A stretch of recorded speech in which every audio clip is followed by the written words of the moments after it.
The governor of Tamil Nadu should immediately call actor Vijay to prove his strength.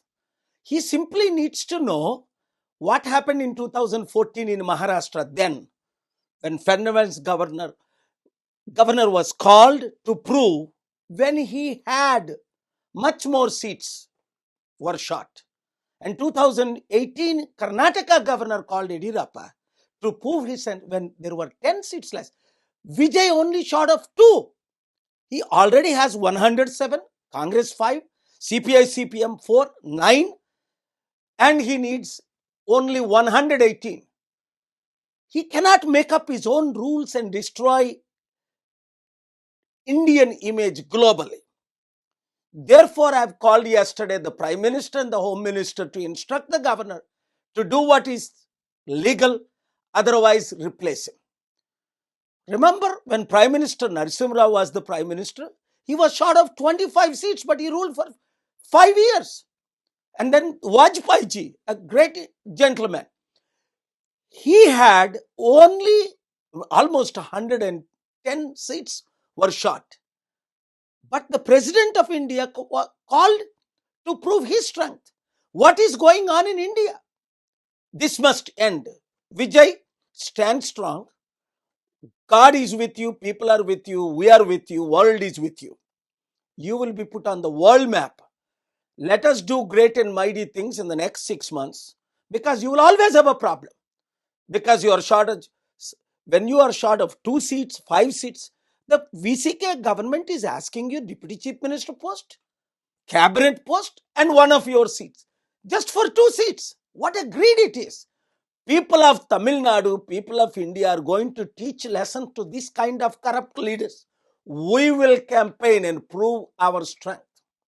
As I told you yesterday to many of my friends, చూడండి తెలుగు మిత్రులారా, ప్రార్థించండి. మన దేశం దిశ దశ ఎట్లా వెళ్తుంది, చాలా విచిత్రం. ఇప్పుడు తమిళనాడు గవర్నర్ విజయ్ని మరలా పిలకపోవడానికి షాకింగ్గా లేదా మీకు? 2014లో మహారాష్ట్ర గవర్నర్ ఫెర్నాండెస్ గవర్నమెంట్ని పిలిచాడు కదా, అప్పుడు ఎన్ని సీట్లు తక్కువ ఉంటే 10-15.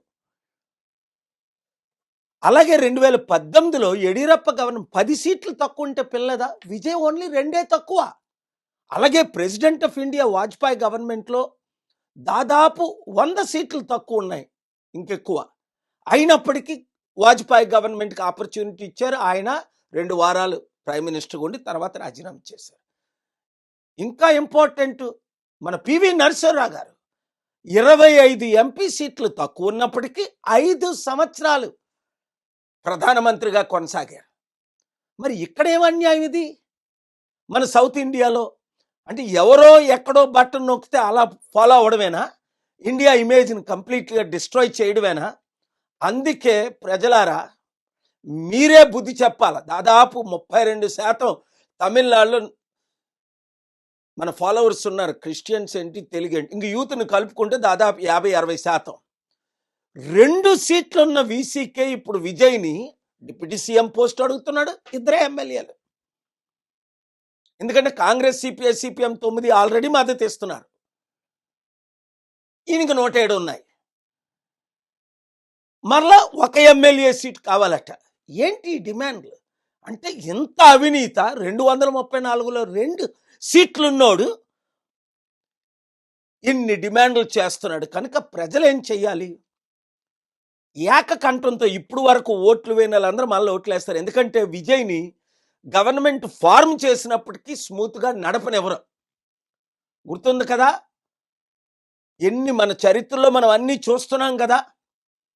కనుక మ్యాండేట్ ఇచ్చినప్పుడు ప్రజలకు కూడా క్లియర్ మ్యాండేట్ ఇస్తే పీస్ఫుల్ గవర్నమెంట్. అదే నా మద్దతు విజయ్కి. ఎప్పుడైతే స్టాలిన్ మన శాంతి సభకు పర్మిషన్లు ఇవ్వలేదో, అల్లరి పెట్టాడో, ఇబ్బందులు పెట్టాడో, ఆ రోజు నుండే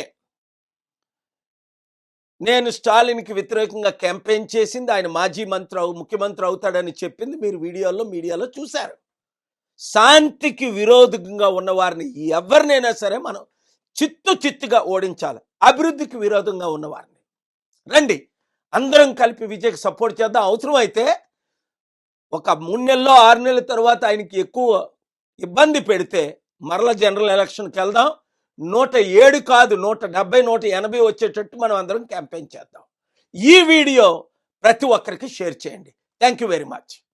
సాక్షి టీవీ ప్రసారాలను నిలిపివేయడం చట్టరీత్యా నేరం. సాక్షి టీవీ ప్రసారాల కోసం మీ స్థానిక కేబుల్ ఆపరేటర్ని వెంటనే సంప్రదించండి.